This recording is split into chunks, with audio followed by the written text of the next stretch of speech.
Sunday yet again, and you are probably wondering what the hell is she driving this week, this crazy mare.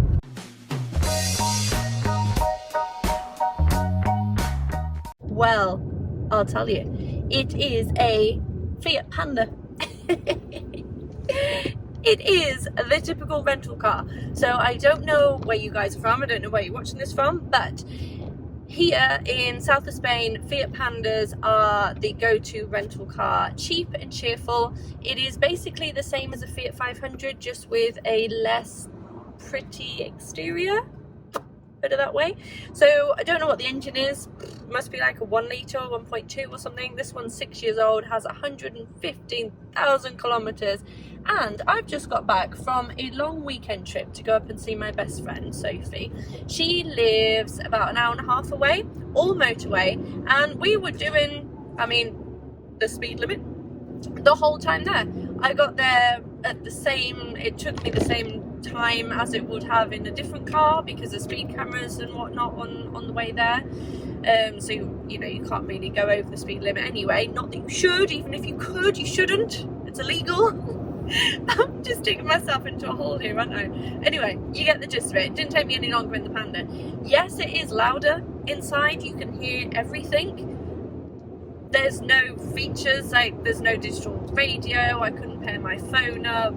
It's basic as, but got me from A to B. And the reason I'm in this car this week is, for those of you who didn't watch last week's video, I am currently carless. Victoria carless, and I am on the market for new cars. So I've narrowed it down to a couple, basing myself off cars that I've driven on this channel, funnily enough, and I think I've narrowed it down to one. I have applied for finance and I'm just waiting to hear back from them. So in the meantime, I have got myself a little rental car. So because I've been not fussed what I'm driving, this was the best value for money. So you can get one of these here in Spain in the winter months for about 400 euros a month. In the summer that goes up substantially, obviously, because there's a lot more demand. All in all, the car is lovely. Like I said, it's, if you don't need technology and all of that stuff and you just want a 5-seater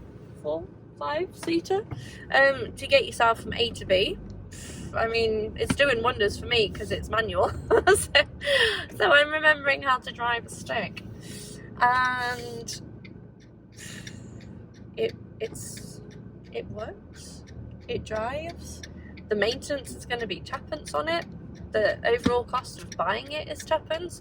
But what I'm enjoying the most, especially having been from an Abarth that I had long term as a company car, and then Mini that I had as a company car also for 6 months. What I'm enjoying the most about this is fuel consumption. In Spain we have a saying, says gasta como un mechero, like it consumes the same as a lighter, and that is basically it. Like I'm wanting to go to the petrol station, which is crazy. I put 15 euros in. I used it for 2 days plotting around here. And then I went all the way to Malaga, hour and a half there, hour and a half back, and I've just had to put fuel in this morning. How is that even physically possible? Because I was pushing the little engine, it's not as if I was doing 100. I wish she had an extra gear. If she had 6 gears, it would actually be a really enjoyable drive. So I am on my way to do my food shop. I will let you know how that goes boot space wise in a second when I pull over and have a good look around. If you're looking for a cheap and cheerful car, or you're going away on a holiday and contemplating what to rent, go with a Fiat Panda. Why not? So the thing I'm enjoying the most about the Panda is, one, not caring where I'm parking, because it's kind of bashed up anyway.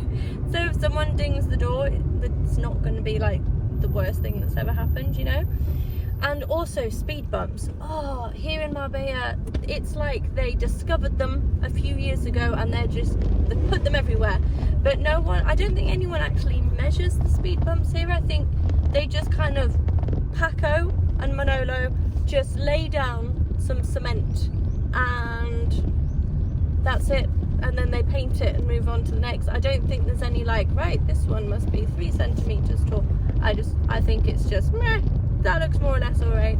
And with every car that I've had recently, I've had to slow right down, go over, sometimes even take it at an angle. And with this, obviously I don't fly over it because I don't want to damage the little thing. So guys, this is the interior. The dog doesn't come with it. These are the seats. This rental car came with free wet wipes, which is always a nice gesture, I guess. Here we have the radio and CD slot, manual, 5 gear. Aircon, works a dream. The lights, you can just leave them on all the time. You don't need to be turning them off every time you get out of the car, which is good, because otherwise it would definitely have no battery if I had to remember to do that each time. Chip, stay in the car, god damn it, child. Chip. Oh, he's not very obedient. And here you have the gorgeous outside. So they're not alloy wheels, they're hubcaps. And I mean, she's a little bit dirty because we did do a long drive. And there's my child. Hello, child. Silly dog.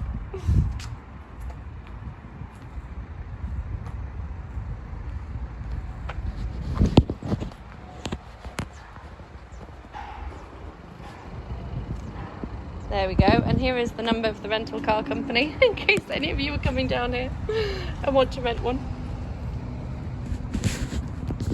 Back seats are proper. I mean, I've got the seat all the way back because the dog's there. Hello. But you could easily fit 5 people in the back. Maybe not super tall, but there is loads of headroom. I can't fault it, this little thing. There we go. Lino, what do you think of the car? Do you approve? So there you have it, guys. You've had a look around the car, you've heard me have a little chat about her. Verdict is, would I buy her? I would, if I needed a car to not spend a lot of money on, that I knew was not going to give me much issue and was going to be low on fuel and, you know, really cheap when it comes to servicing and whatnot, you could easily buy a Panda. I don't like the aesthetics of it, so the outside I'm not too keen on, so it wouldn't be a car for me. But the drive is, it is what it is, you know, there's nothing wrong with it. I've driven small engines worse than this one, so if you are looking for a little something like that, go ahead and buy one. They're cheap and cheerful. So thank you for joining me once again. I will be back next week with more fun. I apologise for those of you who follow me for the supercars. This isn't the week, but for those of you, it has been a few, asked me to try more normal cars for everyday use. I am listening to you guys. See you next week. Bye.